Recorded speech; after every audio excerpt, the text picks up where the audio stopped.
ত্রয়োদশ জাতীয় সংসদের সংরক্ষিত নারী আসনের নবনির্বাচিত ৪৯ সংসদ সদস্য আনুষ্ঠানিকভাবে শপথ নিয়েছেন। রোববার রাতে জাতীয় সংসদ সচিবালয়ের শপথ কক্ষে তাদের শপথ বাক্য পাঠ করান স্পিকার হাফিজ উদ্দিন। এ সময় উপস্থিত ছিলেন প্রধানমন্ত্রী তারেক রহমান। সংসদ সচিবালয় জানায়, রাত ৯টায় সংসদ ভবনের পূর্ব ব্লকের লেভেল 1-এ অবস্থিত শপথ কক্ষে অনুষ্ঠানটি হয়। নবনির্বাচিত নারী জনপ্রতিনিধিদের শপথ গ্রহণের মাধ্যমে ত্রয়োদশ জাতীয় সংসদ পূর্ণাঙ্গ রূপ পেল। এর আগে গেল ৩০ এপ্রিল নির্বাচন কমিশন ত্রয়োদশ জাতীয় সংসদের সংরক্ষিত নারী আসনে বিনা প্রতিদ্বন্দ্বিতায় নির্বাচিত ৪৯ জনের গেজেট প্রকাশ করে। আনুগত্য পোষণ করিব এবং সংসদ সদস্য রূপে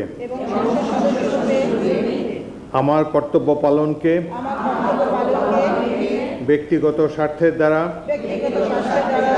প্রভাবিত হইতে দিব না। ধন্যবাদ।